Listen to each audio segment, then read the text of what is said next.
Tout le monde est là, l'enregistrement est lancé, les annonces sont faites, donc tu peux y aller quand tu veux. Parfait. Première question, c'est est-ce qu'on fait ça en français ou en anglais? Oh, je pense qu'on peut faire ça en français. D'accord. Ok, ben écoutez, déjà, remercier à toute l'équipe Cloudest pour l'invite de cet événement pour donner la conférence. Merci beaucoup.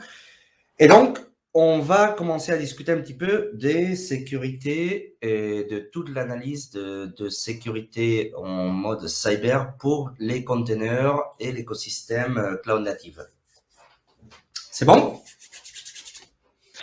On est Ouais, c'est prêt? tout bon. Merci à toi. Vas-y, je te laisse Super. la main. On y va.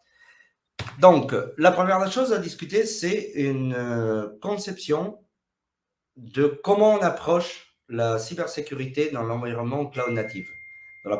On doit avoir des points qui doivent toucher le DevOps, l'évolution des infrastructures, le Cloud Application Native Landscape, le SRM, donc le Share Responsibility Model, comment on modèle la sécurité pour les containers, comment on regarde des attaques réelles sur l'environnement des containers, comment on peut modéliser la sécurité et l'intelligence des menaces pour les containers, quels outils on a aujourd'hui pour pouvoir exploiter ce besoin, qu'est-ce qu'on peut faire en open source, qu'est-ce qu'on peut faire en outil payant, et quelle va être l'étape suivante.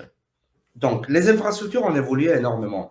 Si on regarde un petit peu notre écosystème de IT, on a commencé avec des plateformes dans le passé physique, avec des systèmes comme Linux, Windows, Oracle, Solaris, HP Unix, AX d'IBM. On mettait toutes nos ressources et toutes nos applications et tous nos systèmes dans ces plateformes-là. On a évolué vers la virtualisation avec des plateformes comme Hyper-V, VMware, Nutanix, KVM, etc. Et on a sauté sur les clouds. Donc les clouds ont évolué, on a eu de l'Amazon, de l'Azure, du Google Cloud, de l'Alibaba, du Tencent, du IBM Cloud.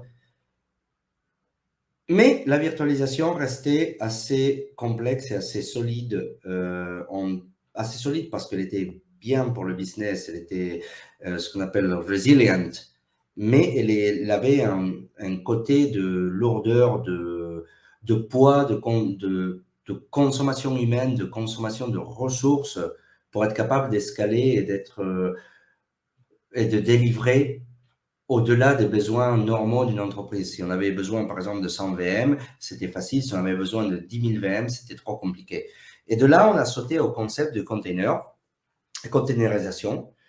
Et c'est là où on a passé à composer des applications basées sur un engine qu'on appellerait le Container Engine pour nous garder nos applications réduites en taille, minimisées, petites, mais flexibles et surtout sécurisées. Après, j'ai mis la partie serverless, mais serverless pour une autre talk qu'on donne sur cet aspect-là. Cette slide, vous la connaissez, c'est l'image qu'on voit partout. Vous êtes déjà formé sur ça, c'est pas besoin que je vous explique.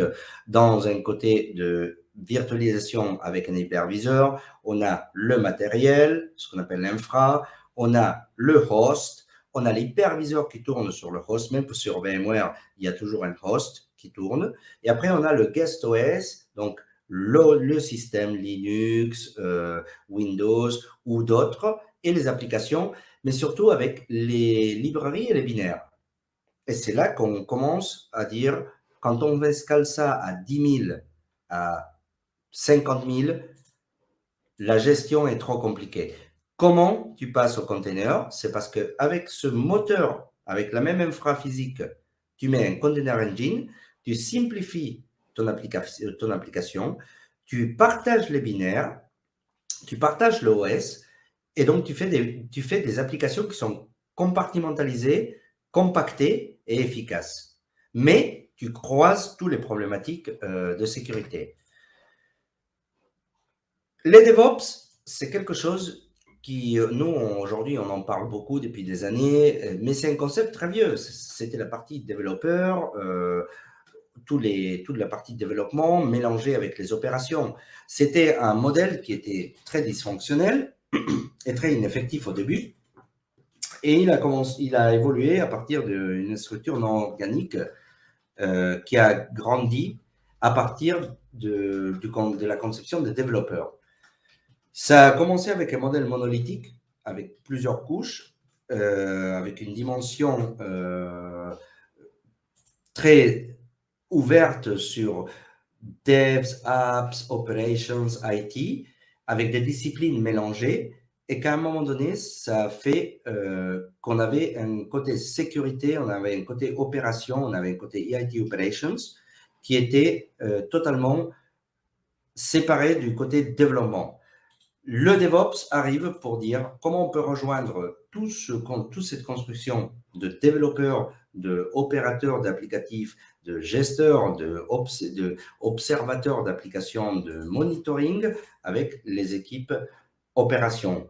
Donc, les équipes, à un moment donné, sécurité, et c'est ce qu'on va voir juste maintenant.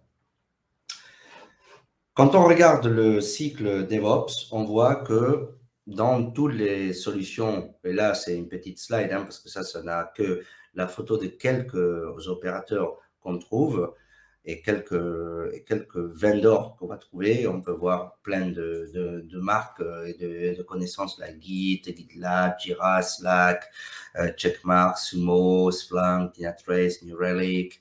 Tu peux avoir toute la partie AWS, Azure, Chef, Puppet, SaltStack, Ansible, Docker, Kubernetes. Mais la photo réelle, c'est celle-là. Et cette photo, déjà, elle est un peu ancienne pour moi parce qu'elle cible déjà janvier. Et si vous voyez, il faudrait imprimer ça en A0 ou même voir 2 A0 pour avoir la visibilité des noms. Le Cloud Native Application Landscape évolue très rapidement et surtout les noms, les marques, les créations, les besoins, les réponses aux métiers ont fait qu'on a eu énormément d'éléments et de vendors qui ont apporté des solutions dans cet écosystème. Pour garder cet écosystème fonctionnel, c'est très difficile. Surtout pour garder la sécurité dans cet écosystème, ça devient presque impossible. Il faut comprendre que la majorité des personnes qui travaillent dans le DevOps n'ont pas une conception cybersécurité de la même façon que les personnes qui travaillent dans un environnement cloud security ou endpoint security ou mobile security ou threat intelligence. Pour les équipes DevOps, c'est très compliqué d'intégrer un concept cyber, un concept sécurité qui est transversal. Pour eux, la sécurité se cible juste sur certains points et pas sur la totalité de l'ensemble. On va voir juste après. Et je pense que ça va être l'exemple d'attaque qui va vous ouvrir les yeux sur les vraies problématiques et pourquoi on ne peut pas regarder la sécurité sur DevOps et donc faire du DevSecOps sans avoir une vision de cyber qui est totalement transversale et surtout qui a une conception, pas une conception, plutôt une interprétation legacy du passé vers le futur. On ne peut pas comprendre le développement aujourd'hui des applications modernes, donc les applications qui se passent sur le cloud, cloud privé, cloud public, sans avoir une vision de la cybersécurité telle qu'elle a existé depuis 20 ans. Le SRM est un modèle très intéressant parce que c'est le modèle de la responsabilité partagée. Quand moi, je prends mes applications, je prends mes développeurs, mes équipes, et je leur demande de développer une application et de donc commencer à mettre en place toutes les ressources nécessaires, ils vont éventuellement créer un cloud, soit un cloud Amazon, soit un cloud Azure, un cloud Google, un cloud privé. Dans ce cloud, il y aura une partie qui sera ce qu'on appelle l'infrastructure globale et les services, les fondations des services, qui seront rattachés normalement, par exemple par Amazon, etc., ou Azure, Microsoft, seront la responsabilité de cet opérateur. C'est un petit peu ce qui arrive avec Orange ou avec Free ou avec SFR. Quand on souscrit des services, on a une fondation qui n'est pas notre responsabilité. Mais à partir du moment où on consomme, on devient un consumer de ces services-là, tout le reste est notre responsabilité. C'est un modèle partagé pour pouvoir dire, je fournis des services, c'est à vous de sécuriser tout ce que vous faites avec mes services. Cette partie-là a besoin de avoir une conception de threat intelligence qui est différente de celle qu'aujourd'hui on connaît de base. On connaît avec les modèles classiques endpoint, cloud, mobile, gateway, etc. La dynamique aujourd'hui des technologies, c'est que l'infrastructure, elle évolue. Les applications changent en termes de vitesse, elles se développent assez vite. On a des versionning qui se produisent presque tous les jours et surtout que les menaces sont très sophistiquées, comme on verra dans notre exemple. La douleur des clients et la douleur des consommateurs va être toujours celle de ne pas être capable d'avoir la vitesse et la capacité de répondre aux menaces et se protéger, de pouvoir avoir l'auditing et l'analyse de toutes les menaces disponibles aujourd'hui et ouvertes dans leur environnement. La mesure des performances, l'observabilité et le IT operations et le manque de ressources. Pour modéler la sécurité des containers, on doit comprendre qu'est-ce qu'on doit sécuriser. Est-ce qu'on sécurise le host ou les hosts? Est-ce qu'on sécurise les applications? Est-ce qu'on sécurise les images? Est-ce qu'on sécurise les permissions, donc le Role-Based Access Control? Est-ce qu'on sécurise le framework qu'on utilise dans nos CI/CD pipeline? Est-ce qu'on sécurise les utilisateurs et donc l'admissibilité? Est-ce qu'on sécurise l'accès de ceux qui vont consommer nos ressources? La vision, elle est très ample. La première partie du problème des sécurisations des containers commence avec le fait qu'on est toujours sur un système d'exploitation. Donc, même nos containers ne sont pas une entité seule, ne sont pas une entité unique. Peut-être qu'ils peuvent être immutables, mais on va avoir la problématique de les faire tourner toujours sur un système d'exploitation qui sera vulnérable. Ils sont aussi en train de partager des ressources avec cet OS. Ils vont partager des librairies, ils vont partager des vulnérabilités, ils vont être exposés dans des environnements sur lesquels on n'aura pas eu le temps de faire un auditing et un processus assez exhaustif d'analyse de risque des ressources qu'on est en train d'utiliser comme foundation pour pouvoir exploiter ces containers. Donc, on va se trouver avec des environnements, là on aura du multi-tenant, du multi-utilisateur, des sources open source de librairies ou d'images qu'on ne sera pas, on n'aura pas la capacité d'analyser, on n'aura pas la capacité d'exploiter correctement parce qu'on ne pourra pas les délivrer dans notre environnement de production et de développement avec assez de contrôle. Il nous faudra des outillages pour comprendre la comptabilité, donc qui est responsable de quoi, l'accès, le RBAC, le Role-Based Access Control. Il nous faudra mettre dans les flux un contrôle sur quels flux sont autorisés sortant et rentrant et quel type de code sera autorisé. Donc, dans cet environnement, on a cette problématique de ne pas avoir une vision claire de qui doit faire quoi. Et surtout, dans la sécurité, qu'est-ce qui va être autorisé ou qu'est-ce qui ne va pas être autorisé. La deuxième partie, c'est que dans le paradigme de la sécurité pour les containers, c'est qu'il nous faut écrire du code sécurisé. Il nous faut un code qui s'exécute en temps réel, ce qu'on appelle runtime, sécurisé. Il nous faut la capacité de faire du RASP, Real-Time Application Self-Protection. Quand on écrit dans nos applications et on utilise des API, il nous faut aussi sécuriser ces API pour savoir qu'elles ne sont pas ouvertes, elles ne sont pas exposées, elles ne sont pas vulnérables. Et quand on a des pipelines, comme par exemple Jenkins, et qu'on a du CI/CD, il faut être capable de pouvoir assurer que la delivery, le build, le commit, le build est vraiment sécurisé. Dans le passé, quand on utilisait des systèmes physiques ou virtuels, on avait des entités monolithiques. On crée un serveur SQL, on crée un serveur de base de données, un serveur web, c'était monolithique. Maintenant, c'est totalement modularisé et surtout, c'est accéder, c'est c'est des systèmes qui ont un accès de plusieurs committeurs en même temps. Donc, on a la problématique de ne pas contrôler qui seront les personnes qui pourront opérer dans notre infrastructure.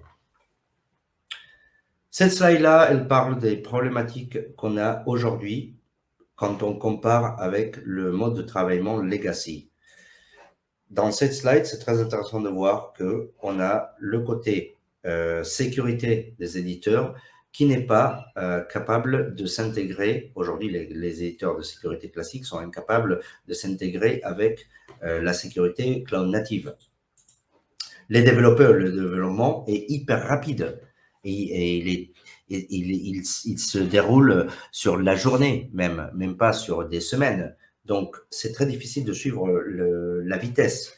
Les techniques n'arrêtent pas de sortir. React, Node, Vue et go on, les langages. Donc, c'est pas, on n'est pas sur des méthodes et des connaissances qui restent comme COBOL depuis 30 ans, 40 ans. Quand on parle de sécurité et donc on parle de cyber, on a des contrôles pour avoir des KPI, des Key Performance Indicators, il nous faut avoir des contrôles. Les contrôles qu'on utilise dans la sécurité traditionnelle sont impossibles d'appliquer dans le cloud native.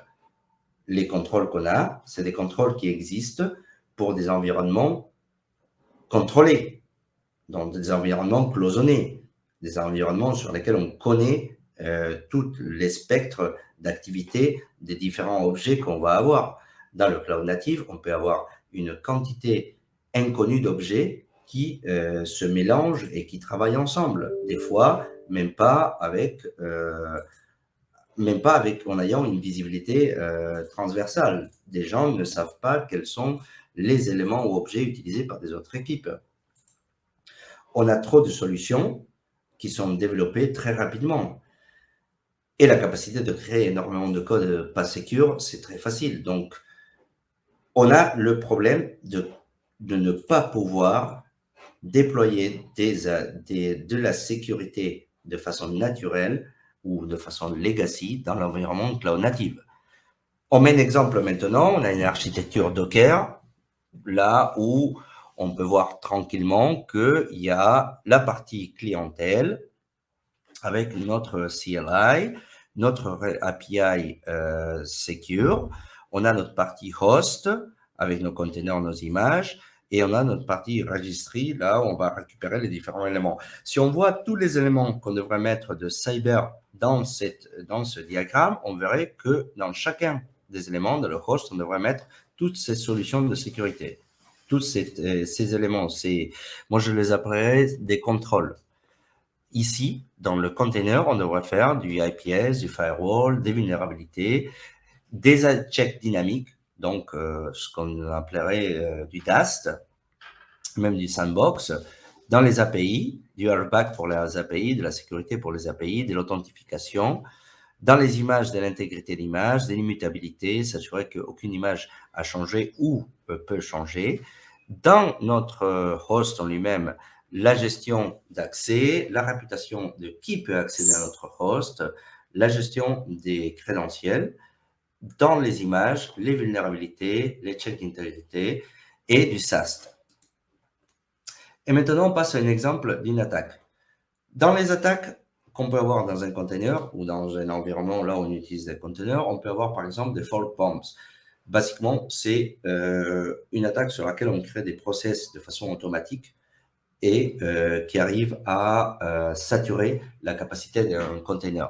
Donc, on peut lancer un process illimité et notre container, il va immédiatement saturer à sa ressource. On peut aussi avoir des communications non autorisées entre des containers. On peut avoir ce qu'on appelle l'unauthorized pivot traffic. J'ai mis un lien là très important parce que ça fait partie dans une attaque persistante ou un APT, ça fait partie de la phase 4. J'expliquerai un petit peu dans l'exemple suivant qu'est-ce que ça veut dire, mais ça c'est du mouvement latéral. Quand on attaque un container, le container, ce qu'on essaie de faire avec lui, après c'est de vous essayer de pouvoir réexploiter le reste des ressources.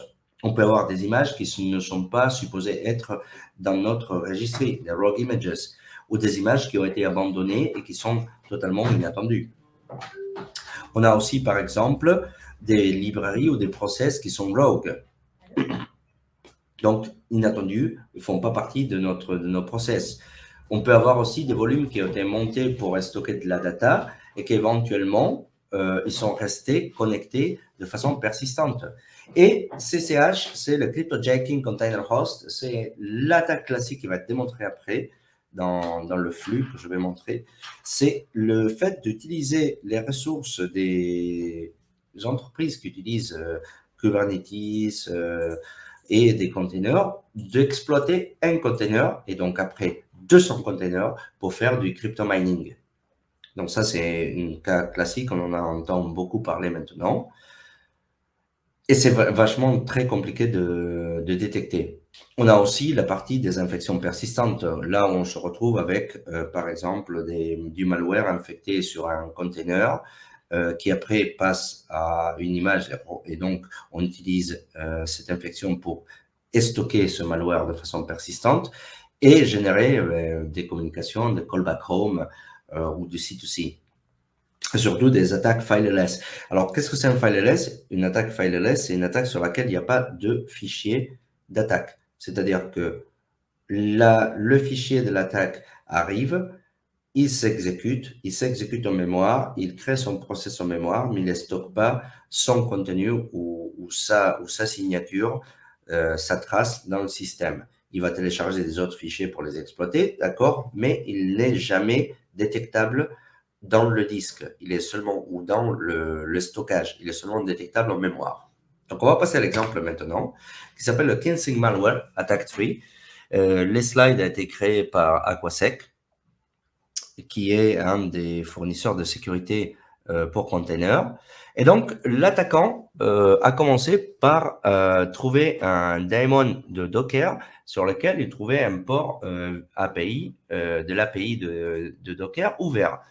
À partir de là, il se connecte et il exécute un container Ubuntu. Tranquille, il n'y a pas de problème. À partir de là, il lance le téléchargement d'un script de son malware serveur. Il exécute les scripts qui, lui, éventuellement, il va lancer un cran tab pour être persistant.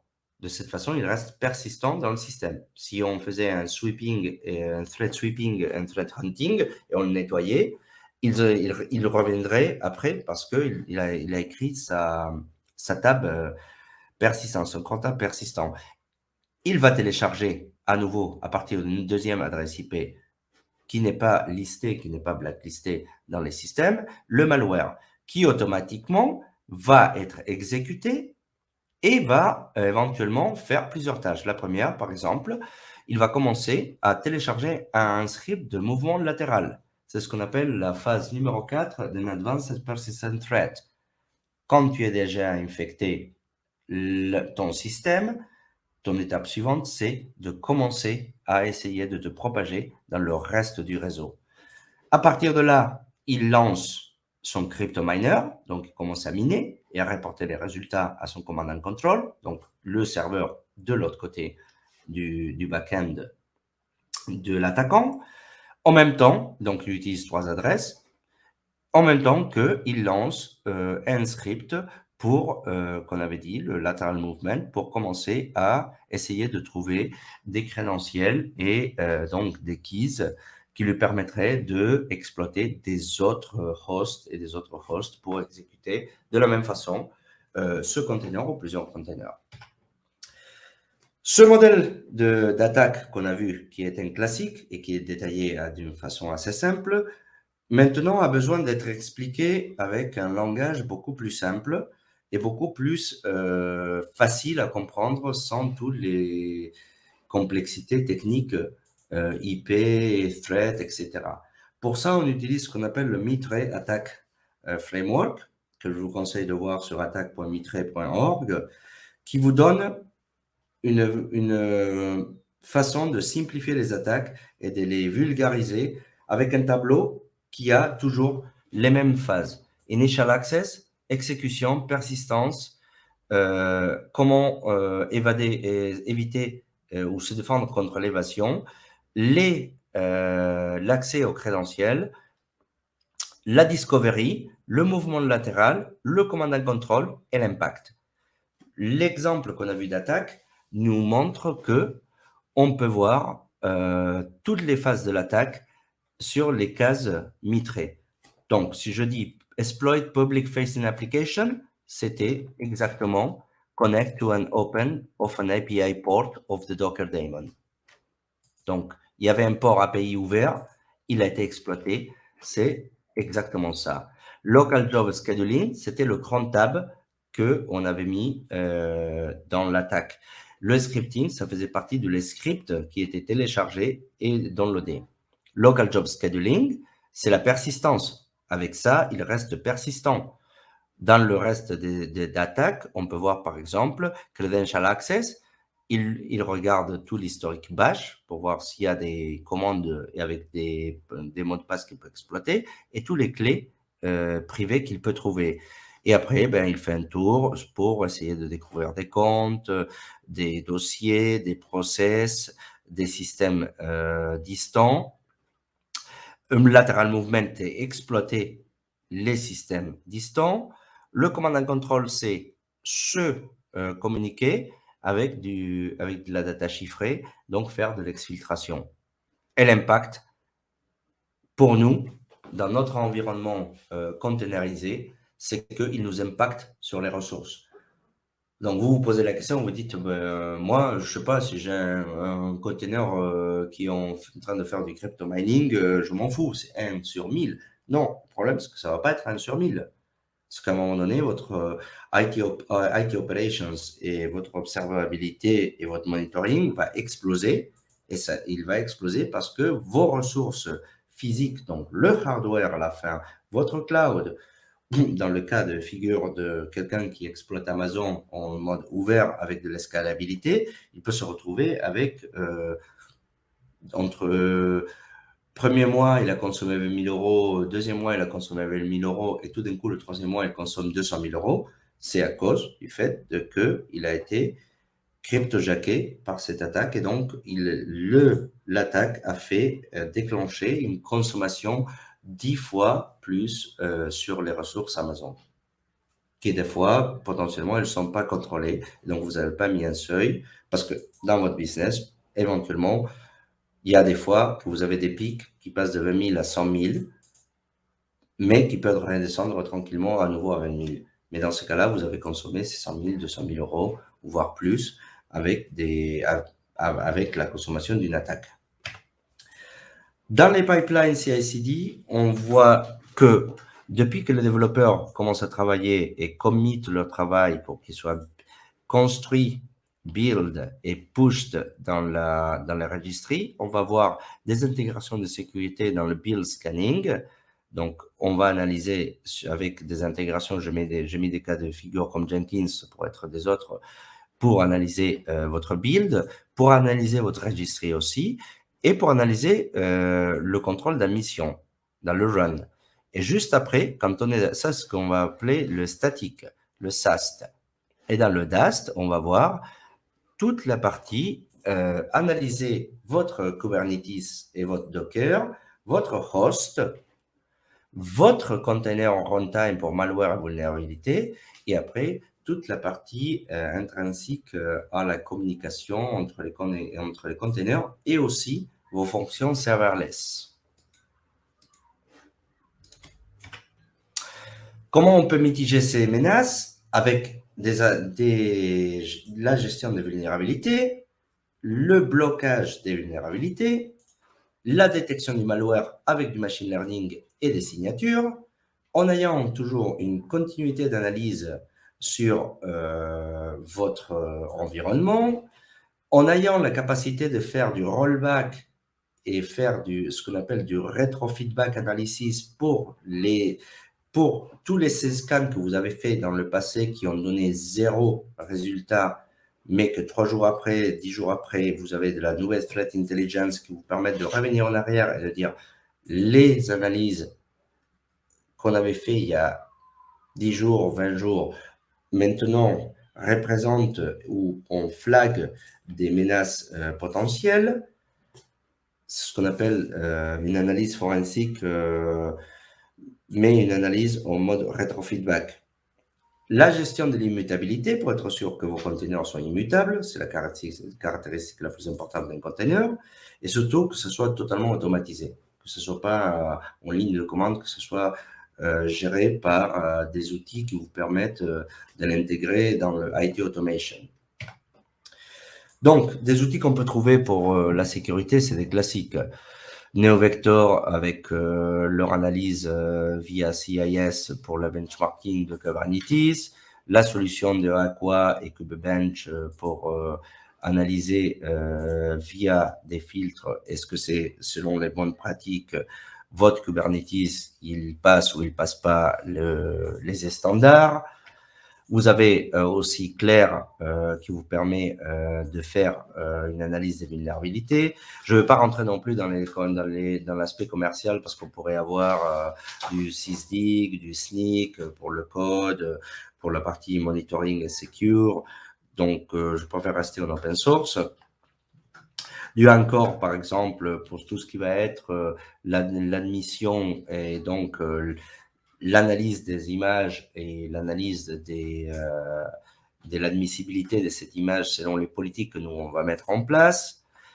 SysDig, la partie open source de Falco, pour être capable d'analyser les vulnérabilités et donc, selon les bonnes pratiques qu'on met en place, être sûr que nos containers passent correctement le filtre de sécurité, en sachant que SysDig aussi fait du behavioral monitoring, donc c'est une analyse du comportement. Et Notary, par exemple, pour la partie prévention de mettre une sécurité contre tout ce qui serait forger des fausses images et modifier des images légitimes qui devraient être immutables. L'étape suivante dans la sécurité est basée sur comment on peut aller dans les steps suivants. Les steps suivants, c'est qu'une seule solution de cybersécurité n'est pas assez. Il faut tout l'écosystème de sécurité qu'on connaît aujourd'hui avec des outils cloud native. Donc, il nous faut garder pas seulement la partie conventionnelle, donc analyse de code, analyse de pipeline CD, CI/CD, etc. Mais il nous faut rajouter toutes les technologies de nouvelle génération du type AV, anti-malware, non basé sur signature, mais basé sur analyse au machine learning et artificial intelligence, AI, une analyse de comportement et un monitoring. Donc, il nous faut la partie IT Ops, mais il nous faut aussi l'analyse de comportement. Il nous faut l'analyse de comportement, c'est aussi l'analyse forensique. Il nous faut aussi une analyse des vulnérabilités, mais avec une capacité de fermer et couper les exploits. On ne veut pas que cette analyse soit totalement ouverte et exploitable. C'est pas assez de dire elles existent, il faut les bloquer. Et du sandboxing. Donc, exploiter quand on détecte potentiellement ou on suspecte qu'il peut avoir un zero day, être capable de l'exploiter, de le tester et selon le comportement qu'on obtient, déterminer que c'est un zero day et donc ne pas permettre ce container ou cette partie du code de s'exécuter. C'est de la proactivité au lieu d'avoir une approche préemptive.